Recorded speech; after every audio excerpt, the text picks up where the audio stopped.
तुलसीदास जी का ये जो पद है महत्वपूर्ण पद है, परीक्षा की दृष्टि से महत्वपूर्ण है। अच्छी तरह से करें। इसमें तुलसीदास जी ने बताया ऐसो राम के स्वभाव के बारे में, ऐसो को उदार जग माही, बिनु सेवा जो द्रवै दीन पर, राम सरिस को नाही। जो गति जोग विराग जतन करी, नहीं पावत मुनि ज्ञानी। सो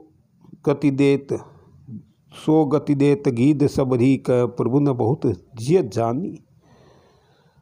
जो संपत्ति दशीस अर्प करी, रावण शिव पहलीने। सो संपदा विभीषण कह, अति सकुचित सहित हरि दीनी।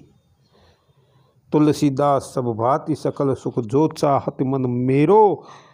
तो बजु राम काम सब पूर्णन, करे कृपा निधि तेरो। षोडशा राग में है, महत्वपूर्ण पद है परीक्षा की दृष्टि से। राम विनय पत्रिका को कंठार अर्थात भक्ति का कंठार कहने में ऐसे पद बहुत महत्वपूर्ण है। ऐसो को उदार जग माही।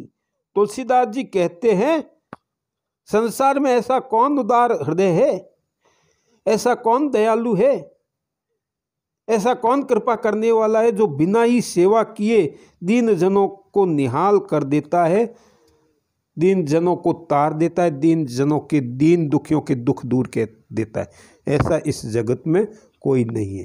सरस कोई नहीं भाई, सरस नहीं है, बहुत सरल हृदय वाला ऐसा कोई नहीं। राम के अलावा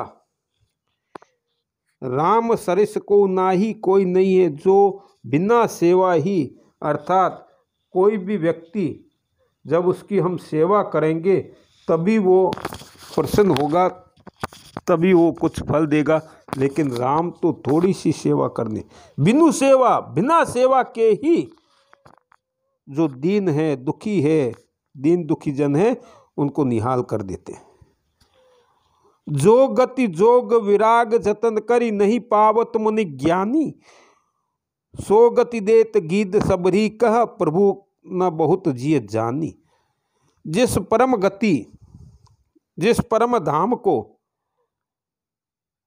मुक्ति को बड़े बड़े तत्व ज्ञानी मुनि भी योग वैराग्य आदि अनेक साधन कर कर प्राप्त नहीं कर पाते, उसे प्रभु, उसे राम, उसे रघुनाथ जी गीत और सबरी को दे देते हैं। और उसे देने पर अपने मन में कुछ बहुत नहीं मानते, उसे थोड़ा ही लेखते हैं।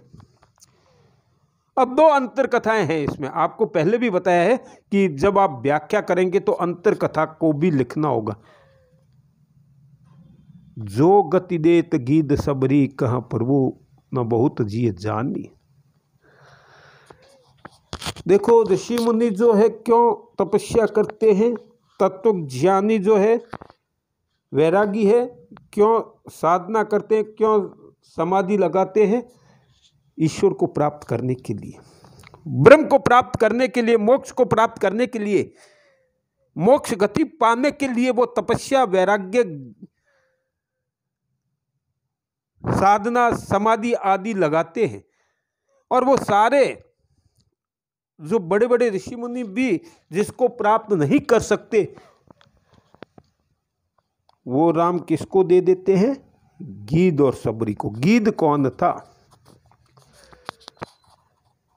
गीद कौन था जिसको राम ने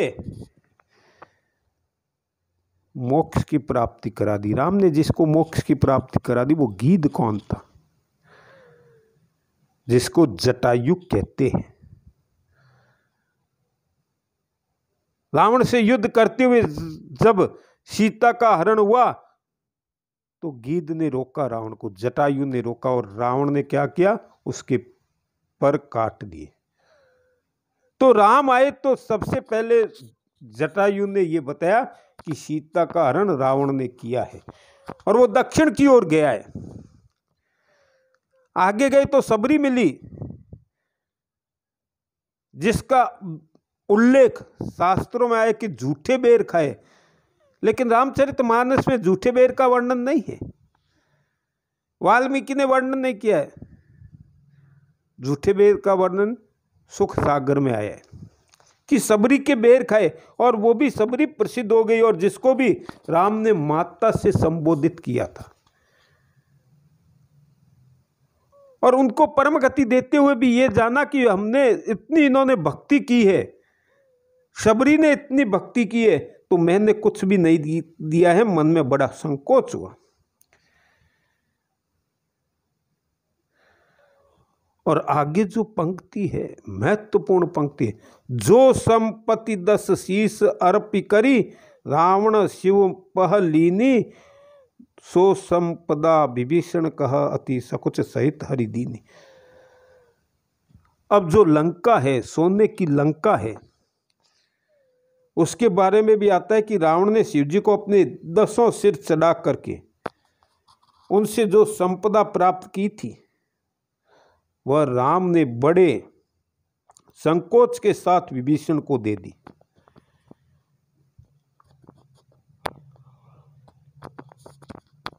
कहते हैं कि शिव पार्वती जी ने कहा कि मुझे सोने की लंका बनाई। शिव ने अपने रहने के लिए, शिव के पास थी, शिव ने कहा पार्वती को पहले कि ये अपने पास नहीं रहेगी। रावण ने तपस्या की, घोर तपस्या की, और 10 सिर अर्पित कर दिए भगवान शिव को। 10 सिर थे, और उसके बदले में भगवान ने कहा कि वर मांगो, तो वर क्या मांगा रावण ने? सोने की लंका मांग ली।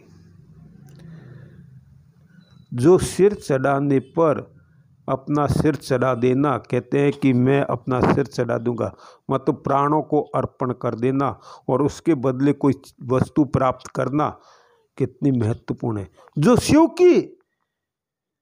शिव से प्राप्त की जिस लंका को, उस लंका को भगवान ने किसको दे दिया? सो संपदा विभीषण कह अति संकुचित सहित हरि दीनी। संकुचित सहित हरि ने दीनी, भगवान ने संकोच के साथ वह विभीषण को दे दी। अब यहां संकोच क्यों हुआ?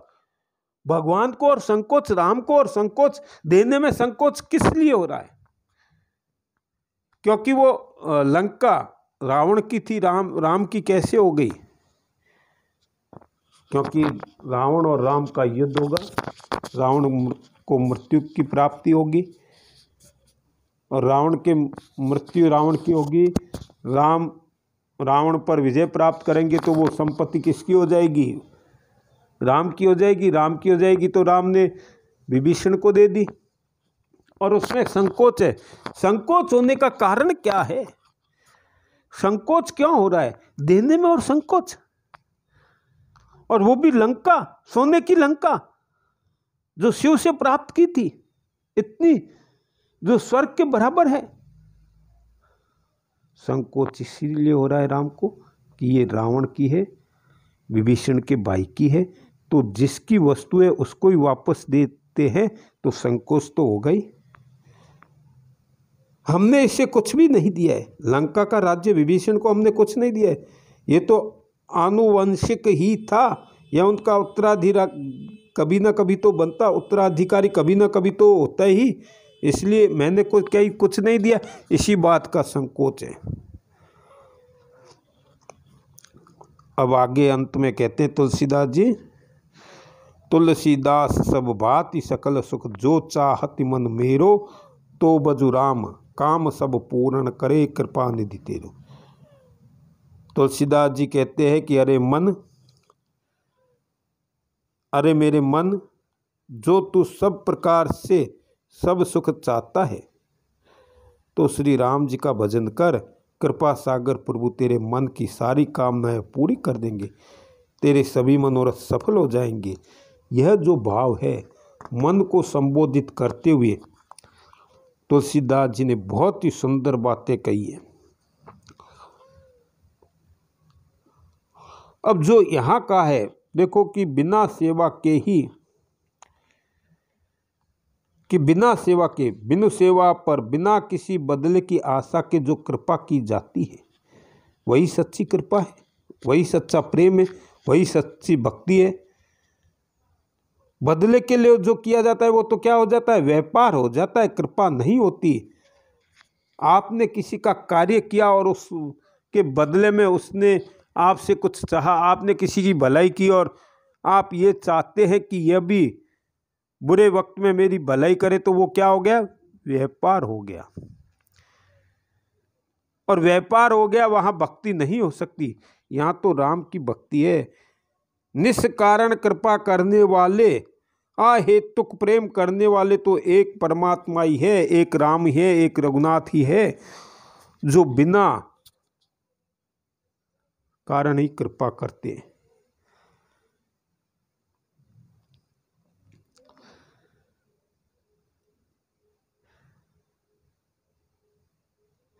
और जटायु को रामचरितमानस में भी आए, जल बरी नयन कहाँ रघुराही, तात कर्म निज ते गति पाई, निज गति पाही, और बिरल भक्ति मांगी बर, गर्द गयो हरिधाम, और तेही की क्रिया यथोचित निज कर दीनी, निज कर कीनी राम। तो वहां भी वो किए। और एक जो है आपको तुलनीय में लिखना होगा, तुलना करते हुए